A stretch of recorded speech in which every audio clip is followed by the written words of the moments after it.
नमस्कार दोस्तों। Pearl Academy के यूट्यूब चैनल पर आप सभी का तहे दिल से स्वागत करता हूं। दिल्ली पुलिस हेड कांस्टेबल में असिस्टेंट वायरलेस ऑपरेटर और टेली प्रिंटर ऑपरेटर का एग्जाम होने वाला है। उसके लिए हमने एक प्रैक्टिस सेट की सीरीज स्टार्ट की है। क्रम को आगे बढ़ाते हुए आज हम प्रैक्टिस सेट 6 को सॉल्व करेंगे। तो पहला क्वेश्चन देखते हैं। यदि एक डेटा के माध्य, माध्यिका और बहुलक को ए, बी और सी द्वारा दर्शाया जाता है और A/B बराबर 9/8 है, तो बी और सी का रेशियो क्या होगा। तो देखो, माध्य, बहुलक और माध्यिका के बीच में एक ये रिलेशन होता है। तो ये माध्य को क्या बोल रहा है ए, बहुलक को बोल रहा है सी, और माध्य को फिर ए बोल रहा है और माध्यिका को बी बोल रहा है। तो इनकी वैल्यूज पुट करते हैं। तो ए की मैं वैल्यू मान लेता हूँ 9 है और बी की वैल्यू मान लेता हूँ 8 है। ऐसे तो इसको 9x और 8x मान के भी कर सकते हैं, पर ऐसे डायरेक्टली भी मानोगे तो कोई प्रॉब्लम नहीं है। तो ए की वैल्यू 9 हो गई, सी की वैल्यू मेरे को पता नहीं है 3, ए की वैल्यू 9 और बी की वैल्यू कितनी है 8। इसको हम सॉल्व करेंगे तो 9 minus C is equal to 3 into A, तो ये 3 हो गया। तो यहाँ से सी की वैल्यू निकालेंगे 9 माइनस 3 बराबर 6, मतलब सी की वैल्यू आ गई 6। अब ये क्या पूछ रहा है, बी रेशियो सी पूछ रहा है। तो बी रेशियो सी क्या होगा, बी की वैल्यू दे रखी थी 8 और सी की वैल्यू कितनी दे रखी है 6। तो 2 से इसको डिवाइड करेंगे 4 बार, इसको करेंगे 3 बार, तो 4/3 मतलब क्या हो गया 4/3। इस क्वेश्चन का आंसर होगा। तो पहला वाला इस क्वेश्चन का आंसर हो जाएगा। अगला क्वेश्चन देखते हैं। 76 किलोमीटर प्रति घंटे की गति से चलने वाली एक ट्रेन 450 मीटर लंबे प्लेटफॉर्म को 27 सेकंड में पार कर लेती है। ट्रेन की लंबाई बताओ। तो देखो, जब ट्रेन ने प्लेटफॉर्म को पार किया होगा तो इसने अपनी लेंथ सपोज दैट टी मैंने मान लिया, और प्लेटफॉर्म की लेंथ कितनी 450 मीटर, इन दोनों को पार किया होगा। और कितनी स्पीड से 76 किलोमीटर प्रति घंटे और 27 सेकंड लगे थे। तो मैं दूरी बराबर 4 गुना समय लिख सकता हूँ। दूरी कितनी इसने ट्रेवल की, मान लो ट्रेन की लेंथ होगी टी और प्लस में 450 मीटर आ गई है प्लेटफॉर्म की, और ये मीटर में, इसलिए चाल को भी मीटर पर सेकंड में कन्वर्ट करना होगा। तो 36 किलोमीटर प्रति घंटे, तो इसमें 5/18 से गुणा कर दूंगा, और समय कितना लगा इसको 27 सेकंड लगा। अब ये भी मीटर पर सेकंड में होगी, इसलिए सेकंड से गुणा कर दी। तो हो गया 9 दूनी 18 और इधर हो गया 9 3 27। 2 से 76 को भाग कर दो, ये 38 बार हो गया, तो 38 गुणा 15 आ गया। ठीक है, और इधर से क्या आ गया टी प्लस 450। इसको गुणा मत करो, इसको थोड़ा सा और सिंपल वे में हम सॉल्व कर लेंगे। 38 गुणा 15 और माइनस में क्या आएगा 450। यहाँ से ना 15 कॉमन ले लेता हूँ मैं, तो ये क्या बचा, यहाँ 38 बचा और यहाँ पे 30 बचेगा। तो 15 तो बाहर है ही, 38 में से 30 गई, 8 हो गया, और 15 अट्ठे 120। इसका मतलब ट्रेन की जो लेंथ है वो कितनी है 120 मीटर। तो इस क्वेश्चन का दूसरा वाला आंसर हो जाएगा। अगला क्वेश्चन देखते हैं। यदि समीकरण 4x प्लस 3y प्लस 5 बराबर 0 और 6x माइनस KY माइनस 7 बराबर 0 का कोई हल न हो तो k का मूल्य कितना होगा। देखो, अगर दो इक्वेशन दे रखी इस तरह से, a1x plus b1y plus c1 बराबर 0, और सेकंड इक्वेशन है a2x plus b2y plus c2 बराबर 0, और इसमें अगर ये कंडीशन हो कि जो x के कोफिशिएंट है a1 और a2 बराबर जो y के कोफिशिएंट है b1 और b2, और जो कांस्टेंट है c1 और c2 वो इस फॉर्म में हो कि a1 a2 b1 b2 के इक्वल है पर c1 c2 के इक्वल नहीं है, तो उस कंडीशन में नो सॉल्यूशन होता है।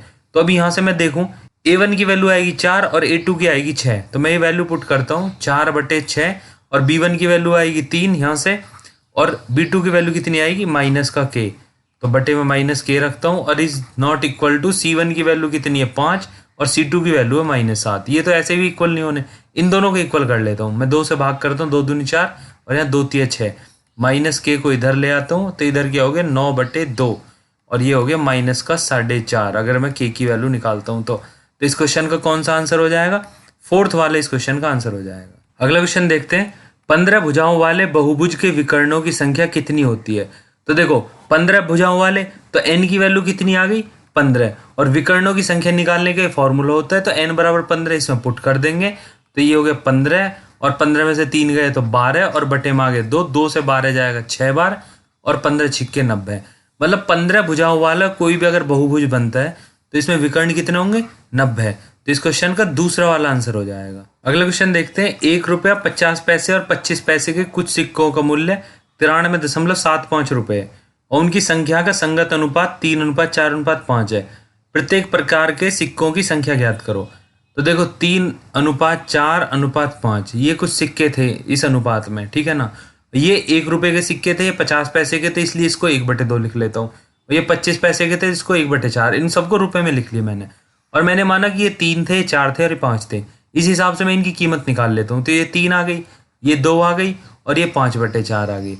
इनको अब जोड़ लूंगा मैं, तो 3 और 2 5, और 5/4 को जोड़ेंगे तो कितना हो गया, 5 चौक 20, 5 25/4। तो मेरे हिसाब से 25/4 आना चाहिए जब मैं 3, 4 और 5 ले रहा हूँ। इसमें कोई ना कोई मल्टीप्लाइंग फैक्टर होगा, एक्स की तरह मैं मान के चलता हूँ, तो वो मल्टीप्लाइंग फैक्टर ही निकालना मेरे को। कैसे निकलेगा वो? भाई मेरे हिसाब से 25/4 आ रहा है जो रेशियो दे रखा है, बट एक्चुअल में कीमत है कितनी, 93.75। तो 25/4 को 93.75 कैसे करें, 93.75 में भाग दे दो 25/4 का, तो 4 ऊपर चला जाएगा। इसको सॉल्व करेंगे तो ये आ जाएगा 15। ठीक है, मतलब अगर इसमें इनमें 15 की गुणा कर दें तो एक्चुअल सिक्के आ जाएंगे कि कितने थे। तो क्या करेंगे हम कि भाई ये 1 रुपये के थे, ये 50 पैसे के थे, और ये 25 पैसे के थे। तो 1 रुपये के कितने आ गए, 45 सिक्के आ गए, 50 पैसे के 60 सिक्के आ गए, और 25 पैसे के 75 सिक्के आ गए। तो इस क्वेश्चन का आंसर देख लेते कौन सा होगा, 45, 60 और 75। दूसरा वाला इस क्वेश्चन का आंसर हो जाएगा। अगला क्वेश्चन देखते हैं, 56, 84 और 112 का लघुत्तम सामर्थ्य कितना होगा। देखो 56, 84 और 112, यहाँ से 28 कॉमन ले लेता हूँ मैं, तो यहाँ पे क्या बचा, 2, यहाँ पे 3 और यहाँ पे 4। अब 2, 3 और 4 का एलसीएम ले लो आप, 2, 3, 4 का एलसीएम हो जाएगा 12। तो 28 में 12 की गुणा कर दो, तो इस क्वेश्चन का 336 आंसर हो जाएगा। गुणा करने के बाद आएगा, तो इस क्वेश्चन का दूसरा वाला आंसर होगा। ये 28 मैंने कॉमन इसलिए ले लिया कि मेरे को फिर बार बार ये फैक्टर नहीं निकालने होते, तो जो सबसे बड़ा कॉमन तीनों में आ रहा था वो मैंने पहले ही निकाल लिया था। ठीक है ना। अगला क्वेश्चन देखते हैं, एक नंबर दे रखा है x3331 और बोल रहा है ये 11 से विभाज्य है। अगर कोई भी नंबर 11 से विभाज्य होगा तो उसके ऑड प्लेस पे जो डिजिट आएंगे और इवन प्लेस पे जो डिजिट आएंगे, इनका डिफरेंस या तो 0 होगा या फिर 11 से विभाजित होगा। तो अभी मैं ऑड प्लेस का देख लेता हूँ। देखो 1 आ रहा है यहाँ पे 3 आ रहा है, और यहाँ पे x आ रहा है, तो ये कितना हो गया, x+4। और इवन प्लेस पे जो आ रहे हैं वो आ रहे 3 और 3, ये आ गए 6। अभी देखो इनका डिफरेंस अगर ये 6 है तो इसको भी 6 होना पड़ेगा, तो x की वैल्यू कितनी रखनी पड़ेगी, 2। इसका मतलब जब इनका डिफरेंस हम निकालेंगे तो कितना आ जाएगा, 0। और 0 आना चाहिए या फिर 11 से विभाजित होना चाहिए, तो x की वैल्यू यहाँ पे 2 सटीक बैठती है। तो इस क्वेश्चन का दूसरा वाला आंसर होगा। अगला क्वेश्चन करते हैं, एक ही एक्सप्रेशन दे रखा है, कह रहा है कि इसको सॉल्व करें। तो ऐसे क्वेश्चन को हमेशा हम बॉड मास से करते हैं, और बॉड मास होता क्या है, bracket, order of division, multiplication, addition और सब्सट्रैक्शन। ठीक है ना। तो पहले ब्रैकेट के अंदर का खोलना है, उसके बाद डिवीजन करना है, मल्टीप्लिकेशन, एडिशन और सब्सट्रैक्शन। तो वही करते हैं। देखो ब्रैकेट के अंदर सबसे पहले डिवीजन वाला करेंगे, तो 3 से 9 को भाग देंगे, हो गए 3। अब क्या बचा, 19 - 3 और इधर आगे गुणा। उसके बाद क्या, मल्टीप्लाई करनी है, तो 9 तिया 27 मल्टीप्लाई कर दी 19 के बाद। अब ये ब्रैकेट के अंदर, इसलिए पहले बीसी को सॉल्व करेंगे। तो आगे माइनस का यहाँ से 8, ठीक है। और उसके बाद क्या दे रखा है, 24 भाग -8। अब इसको भाग करेंगे तो माइनस हो गया, और 8 से 24 गए 3 बार, मतलब -3 इस क्वेश्चन का आंसर हो जाएगा। तो पहला वाला ही इसका आंसर हो गया। अगला क्वेश्चन देखते हैं, एक धनराशि 5% वार्षिक साधारण ब्याज पर 3 सही 1/4 वर्ष के अंत में कुल 2790 रुपये हो जाती है। निवेश की गई राशि कितनी थी। मैंने मान लिया 100 रुपये निवेश किए थे, तो उस हिसाब से सिंपल इंटरेस्ट कितना बैठेगा। देखो प्रिंसिपल रेट ऑफ इंटरेस्ट कितना है, 5, और टाइम कितना है, 3 सही 1/4। तो इसको सॉल्व करेंगे, 4 × 12 13/4 आ जाएगा ये। तो ये बटे का 4 और इधर 100। ठीक है, इसको हम सॉल्व करेंगे, 100 से 100 कैंसिल हो गया, ये हो गया 13 × 5 = 65/4। ठीक है, तो 100 रुपये लगाए थे तो 65/4 रुपये मिलते उसको। तो टोटल कितने हो गए उसके पास, 100 रुपये तो पहले थे और 65/4 उसको इंटरेस्ट के मिल गए, तो हो गए 465/4। अब ये हमने माने थे 100 रुपये, और इस रेट ऑफ इंटरेस्ट से और टाइम से हमसे निकाल लिया। पर क्वेश्चन क्या कह रहा है, उसको कितने मिले, उसको मिले 2790 रुपये। तो 465/4 को हम कंपेयर करेंगे 2790 से। ऐसे करते हैं हम कंपेयर कि 2790 में हम भाग दे देंगे 465/4 का। ठीक है, इसको हम सॉल्व करेंगे तो ये आ जाएगा 24। मतलब अगर इसमें मैं 24 की गुणा करूं तो 2790 आएगा।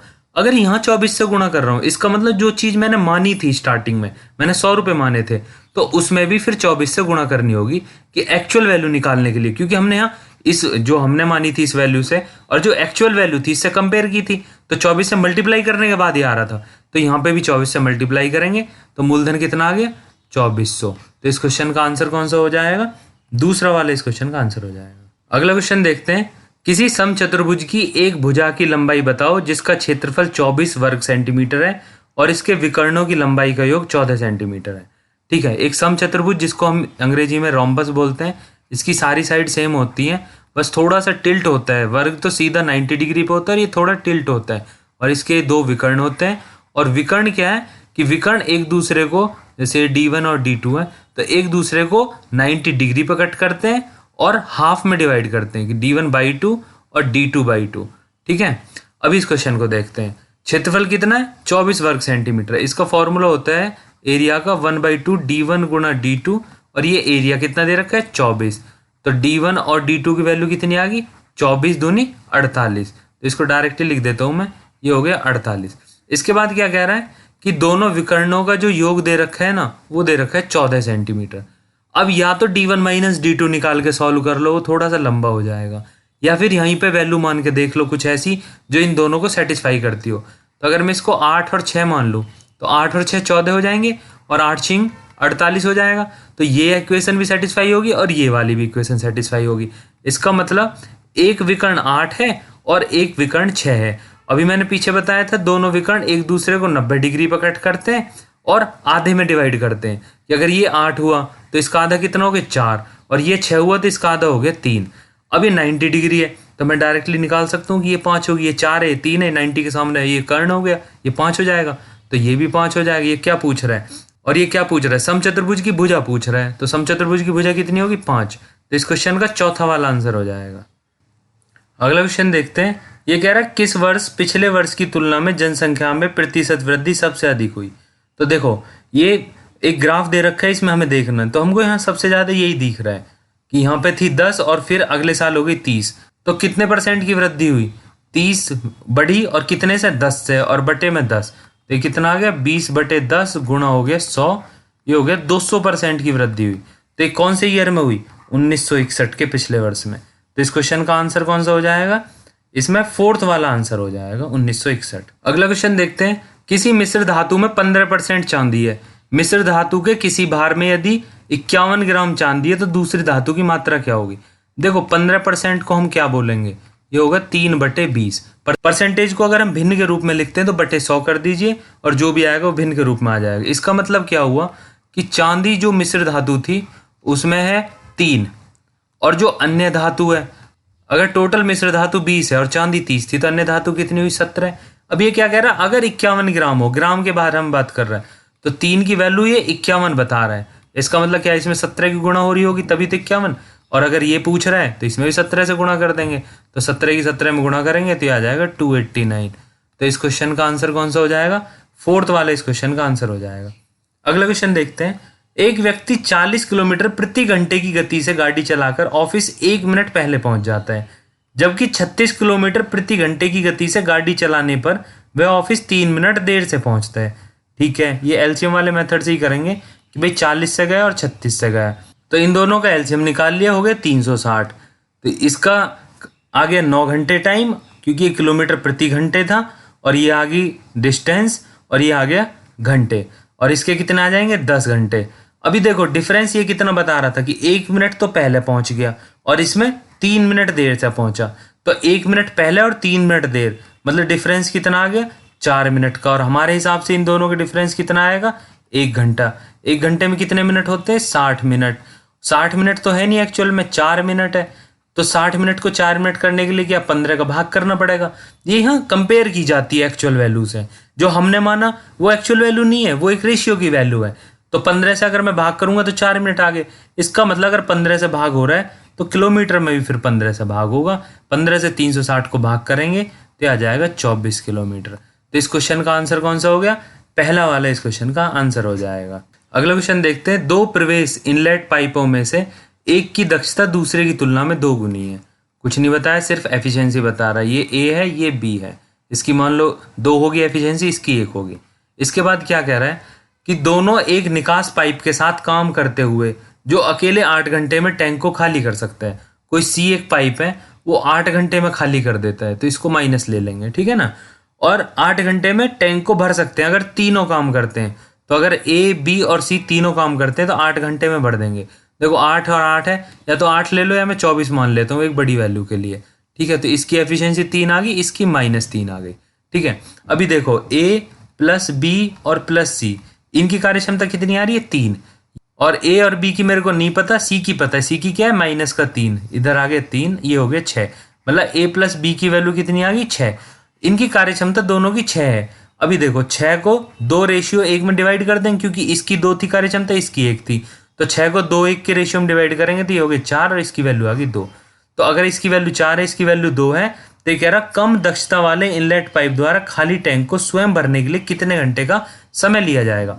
देखो 24 भरना है उसको, और कम कितनी है उसकी दक्षता, 2 है, जो कम वाला है उसकी दक्षता 2 है, तो 2 से भाग करेंगे तो कितना आ गया आंसर, 12। तो इस क्वेश्चन का पहला वाला आंसर हो जाएगा। अगला क्वेश्चन देखते हैं, निम्नलिखित में से कौन सी संख्या 9 से विभाज्य है। तो देखो 3 और 9 के केस में क्या होता है कि जिसका सम 3 से विभाजित हो गया वो संख्या 3 से विभाजित हो जाएगी, जिसका सम 9 से विभाजित हो गया वो 9 से विभाजित हो जाएगी। तो हम देखो जोड़ के देख लेते हैं, 1 और 2 3 और 3 6, 2 8 और 1 9, पहला ही 9 से विभाजित हो गया। अगर इनका सम निकाला 9 आगे तो उससे 9 से विभाजित किया, पूरा पूरा जा रहा है, 9 से 9 को विभाजित करेंगे तो एक बार जाएगा, रिमाइंडर बचेगा 0। तो पहला वाला ये ऑप्शन इस क्वेश्चन का आंसर हो जाएगा। देखो अगला क्वेश्चन करते हैं, निम्नलिखित को हल करें। ये कुछ नंबर दे रखे हैं, इनको जोड़ने के लिए बोल रहे हैं, ठीक है ना। तो इनको जोड़ने के लिए मैंने यहाँ पे लिख लिया। अब इनको जोड़ते हैं, 3 हो गया, ये 5 हो गया, ये 6 हो गया, ये 6 हो गया, ये 6 हो गया, ये 3 हो गया, ये 1 हो गया, ठीक है। 136.6653। तो देखो कौन सा आंसर, तीसरा वाला इस क्वेश्चन का आंसर हो जाएगा। अगला क्वेश्चन देखते हैं, दो वृत्तों की त्रिज्याएं 3.5 सेंटीमीटर और 4.5 सेंटीमीटर है और उनके केंद्रों के बीच की दूरी 10 सेंटीमीटर है। तो अनुप्रस्थ उभयनिष्ठ स्पर्श रेखा की लंबाई बताओ। देखो अनुप्रस्थ उभयनिष्ठ स्पर्श रेखा का फॉर्मूला होता है, डी क्या है, दोनों वृत्तों के बीच की दूरी, R1 और R2 दोनों की त्रिज्याएं हैं। तो डी की वैल्यू कितनी है, 10, तो 10 का स्क्वायर करेंगे और यहाँ पे R1 R2 को जोड़ देंगे, हो गए 3.5 और ये हो गए 4.5, इनका होल स्क्वायर है। और रूट में क्या है, 10 का स्क्वायर हो गया 100 और 3.5 और 4.5 को जोड़ा, ही हो गया 8, 8 का स्क्वायर कितना हो गया 64 और 100 में से 64 गया तो बचा 36 और 36 का स्क्वायर रूट करेंगे तो आ गया 6। तो इस क्वेश्चन का पहला वाला आंसर हो जाएगा। अगला क्वेश्चन ग्राफ का है, ये कह रहा है यह चार्ट एक परिवार के प्रति माह के घरेलू व्यय का प्रतिनिधित्व करता है। अगर परिवार की आमदनी 33,650 रुपये है तो परिवार द्वारा मनोरंजन और भोजन पर एक महीने में मिलाकर खर्च कितना होगा। देखो मनोरंजन पे कितना खर्च हो रहा है, 9%, ठीक है, और खाने पे कितना हो रहा है 25%। तो 25 और 9 कितने हो गए, 34%। तो कहने का मतलब क्या हुआ कि 100% की वैल्यू तो होगी 33,650 और मेरे को 34% की वैल्यू निकालनी है। तो 33,650 तो है 100% की वैल्यू और मेरे को निकालनी कितने की, 34% की वैल्यू। इसको हम सॉल्व करेंगे। देखो 0 से 0 गया, उसके बाद 5 से 2 बार गया और ये 5 से गया 673 बार, और उसके बाद 2 से 34 को डिवाइड कर दूंगा मैं 17 बार, तो 673 गुणा 17, इनको हम सॉल्व करेंगे। और सॉल्व करने से पहले क्या है, 3 से 7 की गुणा करके देखो, 3 7 21, एक आना चाहिए। तो लास्ट में जिसमें एक आ रहा है वही आपका आंसर है। पूरा आपको सॉल्व नहीं करना बहुत बार, या फिर आप सॉल्व भी करके देख लो, आंसर आपका 11,441 ही आएगा।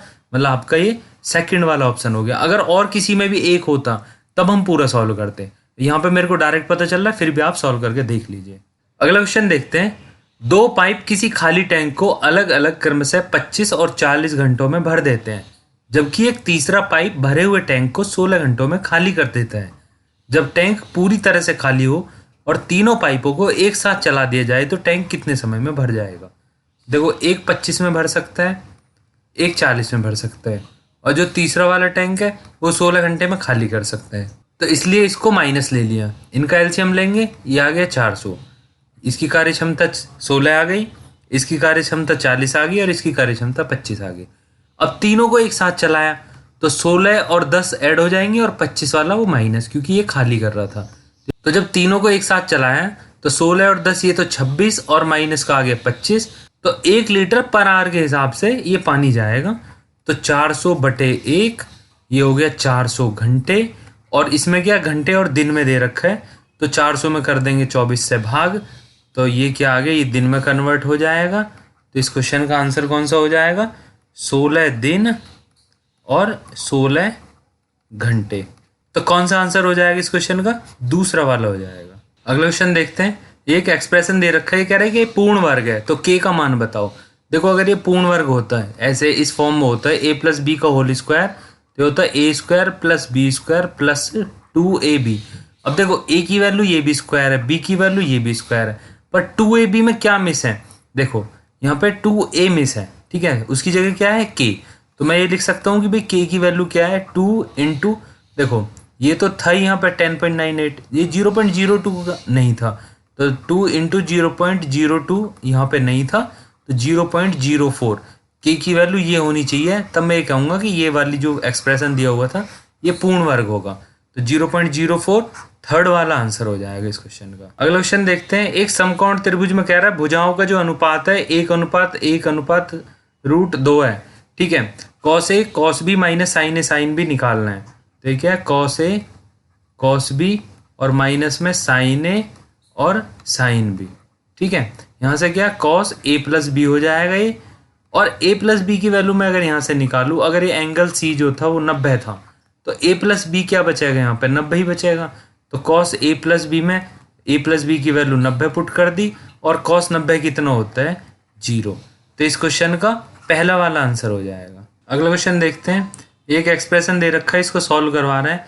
अगर आपको बेसिक मेथड से करना है तो आप क्या करोगे 100 + 6 इसका स्क्वायर ले लो, इधर क्या है 100 - 6 और स्क्वायर ले लो, इसको सॉल्व करो इसको सॉल्व करो, उसके बाद कैंसिल हो गए कुछ वैल्यू और आपका आंसर आ जाएगा। बट पेपर में आपको इस तरह नहीं करना है। आपको कैसे करना है 106 का स्क्वायर आप डायरेक्ट निकाल लो। डायरेक्ट निकालने के लिए क्या होता है कि अगर 100 से बड़ी है कोई वैल्यू या 100 से छोटी है तो कैसे इसका स्क्वायर निकाला जाता है वो मैं आपको बता देता हूँ। देखो यहाँ पे 6 आ रहा है, मतलब 6 का स्क्वायर कर लो आप 36, और ये 106 100 से कितना ज़्यादा है 6 ज़्यादा है, तो 106 में 6 ही जोड़ दो आप, ठीक है। जितना ज़्यादा होता है उतना जोड़ देते हैं, तो ये क्या हो गया 112। ये 106 का स्क्वायर आ गया। आप ऐसे भी निकाल सकते हो, आप अपने कैलकुलेटर से चेक करके देख लो। ऐसे ही 94 का मैं निकालूंगा। ये कितना 100 से कम कितना है, ये 6 कम है, तो 6 का स्क्वायर हो गया 36। अब ये 100 से कम कितना था 6 कम था, तो 94 में से 6 माइनस कर देंगे, तो ये कितना हो जाएगा 88। जैसे 106 में 6 ज़्यादा था तो 6 जोड़ दिया था, ऐसे ही 94 में 100 से 6 कम था तो 6 ही घटा देंगे। अब इन दोनों को हम जोड़ लेंगे, ये हो गया 6 6 12 का 2 हाथ से 1 3 1 3 6 और 1 7 8 और 10 की 0 हाथ से 1 1 और 1 2 और 8 2 10 की 0 हाथ से 1 और ये 2। ये हो गया आपका फोर्थ वाला आंसर हो जाएगा इस क्वेश्चन। अगला क्वेश्चन देखते हैं। एक पाइप एक टंकी को 20 मिनट में भर सकता है, लेकिन एक निकासी पाइप इसे 28 मिनट में खाली कर सकता है। देखो जो भरने वाला था वो 20 मिनट में भर सकता है, और जो खाली करेगा माइनस इसलिए ले ले क्योंकि ये खाली कर रहा था। एलसीएम कितना हो गया 140, ये 7 आ गया और ये आ गया 5। अब ये कह रहा है कि दोनों को एक साथ खोला गया तो टंकी कितने टाइम में भर जाएगी। 7 इसकी कार्य क्षमता थी, 5 इसकी माइनस में थी, तो 2 ही बची जो इफेक्टिव बची। तो 140/2 ये हो गया 70 मिनट। तो इस क्वेश्चन का थर्ड वाला आंसर हो जाएगा। मैं आशा करता हूँ कि आपको इस पेपर में सारे क्वेश्चन अच्छे से समझ आए होंगे। अगर फिर भी अगर कोई आपके डाउट रह जाता है तो आप मेरे को कमेंट सेक्शन में लिख के बताइए, और इस तरह के अगर और पेपरों के सॉल्यूशन आपको चाहिए तो मेरे को कमेंट सेक्शन में बताओ। और अगर ये वीडियो अच्छी लगी, मेरे पढ़ाने का तरीका आपको पसंद आया, तो इसको लाइक करें, शेयर करें, मेरे चैनल को सब्सक्राइब करें, मुझे सपोर्ट करें। जय हिंद, वंदे मातरम।